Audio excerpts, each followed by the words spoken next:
Presenter Uya Kuya membantah kabar yang menyebut dirinya kabur ke luar negeri setelah rumahnya di wilayah Pondok Bambu, Jakarta Timur, dijarah masa tak dikenal.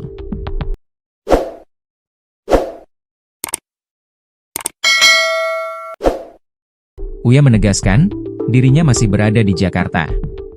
Alhamdulillah, saya merasa dianggap. Maksudnya gini, sebaiknya kita jangan terlalu terbawa sama narasi-narasi yang ada di sosial media. Dicek dulu bener nggak faktanya. Tapi kalau saya pribadi, saya di Jakarta kok. Dan nggak kemana-mana gitu, kata Uya Kuya melalui kanal YouTube Intense Investigasi, Senin, 1 September 2025. Sebelumnya, rumah Uya Kuya menjadi sasaran penjarahan massa tak dikenal pada Sabtu, 30 Agustus 2025, malam. Dalam kejadian tersebut, pagar rumah didobrak dan sejumlah barang pribadi milik Uya Kuya hilang, termasuk kucing kesayangannya. Insiden itu memicu perhatian publik dan menjadi perbincangan luas di media sosial.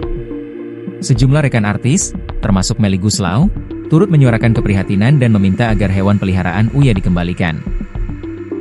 Uya Kuya sendiri telah menyampaikan permohonan maaf atas sikapnya yang menuai kritik dan sorotan masyarakat saat berjoget di sidang tahunan MPR 2025 pada 15 Agustus 2025. Saat ini, Uya Kuya telah dinonaktifkan sebagai anggota DPR RI bersama Eko Patrio sesama fraksi PAN.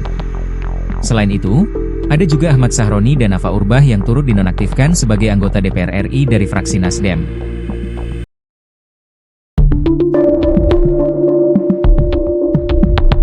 Istri Uya Kuya, Astrid Hairunisha kecewa 12 kucingnya ikut dijarah oleh massa.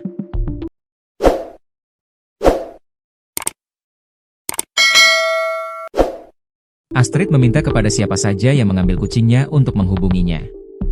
Astrid mengungkapkan rasa sedih setelah rumahnya dijarah oleh massa. Diketahui, rumah mewah Uya yang berlokasi di kawasan Duren Sawit, Jakarta Timur itu menjadi sasaran kemarahan sekelompok massa pada Sabtu, 30 Agustus 2025, malam. Barang-barang di dalam rumah sang artis itu diangkut ramai-ramai oleh massa yang banyak dan tak terkendali.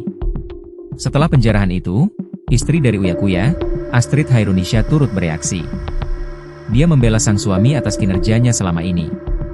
Astrid tidak memberikan tanggapan secara langsung, dia justru mengunggah ulang postingan akun lain.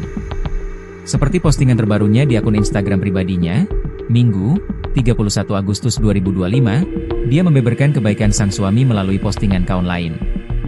Salah satunya dia memposting ulang postingan dari akun semoga_sosmed_positif. Minta maaf jika ada yang tidak sependapat. Tapi 10 bulan King_Uya Kuya, Uya Kuya, menjabat, lihat yang dilakukan, tulis postingan yang diunggah ulang Astrid di IG story-nya, Minggu. Di sana ditunjukkan tulisan soal bantuan Uya Kuya kepada para pekerja migran Indonesia, PMI.